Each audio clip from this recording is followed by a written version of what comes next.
तो हाल ही में जब किसान दोबारा से उतरे सड़कों पर प्रोटेस्ट करने के लिए, तो सरकार ने नोकीली कीलों के साथ उनका स्वागत किया। कुछ जगहों पर सड़कों की खुदाई कर दी गई, सड़कों को कंप्लीटली ब्लॉक करने के लिए। फिर किसानों के ऊपर रबर बुलेट्स चलाई गई, उनके ऊपर टीयर गैस फेंकी गई, वो भी ड्रोन्स का इस्तेमाल करके, मानो ये कोई वॉर जोन हो। जो फोटोज थी बॉर्डर की क्रॉसिंग की, ऐसा लग रहा था कि देश का ये बॉर्डर हो चाइना के साथ। वहां भी इस तरीके से इंतजाम नहीं किए होते। और खबरों में अब रिपोर्ट किया जा रहा है कि कम से कम 3 किसान अंधे हो गए पुलिस के द्वारा चलाई गई इन रबर बुलेट्स की वजह से।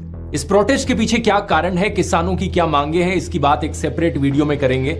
लेकिन अभी के लिए इस बात से फर्क नहीं पड़ता। पॉइंट यहां पर यह है कि एक पीसफुली प्रोटेस्ट करने वाले आम इंसान को सरकार इस तरीके से ट्रीट करे, क्या यह सही है? इससे पहले रेसलर्स प्रोटेस्ट हुआ, वहां भी वही बर्ताव देखा गया पुलिस का। पिछले फार्मर प्रोटेस्ट में भी यही देखा गया। कितने ही किसानों की जानें गई उस प्रोटेस्ट के दौरान।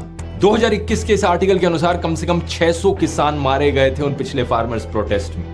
और ये तो वो प्रोटेस्ट है जिनकी बात आपको खबरों में थोड़ी सुनने को मिल जाती है, क्योंकि एक लिमिट से ज्यादा बड़े हो गए हैं प्रोटेस्ट। इसके अलावा जो ज्यादातर प्रोटेस्ट देखने को मिले हैं पिछले सालों में, उनकी तो कभी खबरों में बात तक ही नहीं करी गई। क्या आप जानते थे 240 दिन से ज्यादा लंबे चले कश्मीरी पंडित के प्रोटेस्ट के बारे में? या सरकारी एम्प्लॉइज जो ओल्ड पेंशन स्कीम को लेकर प्रोटेस्ट कर रहे हैं? या 400 दिन लंबा चल रहा प्रोटेस्ट हिसार में दूरदर्शन केंद्र के क्लोजिंग के खिलाफ? या पिछले साल हुआ डॉक्टर्स का प्रोटेस्ट?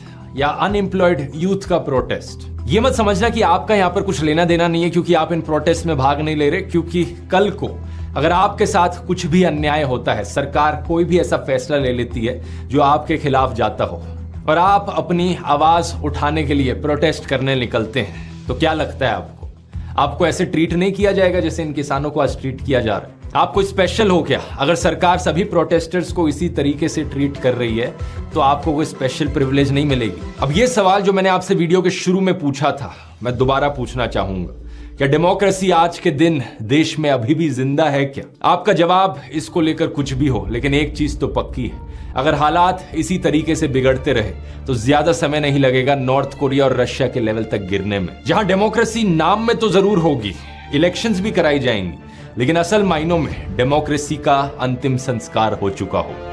बहुत बहुत धन्यवाद।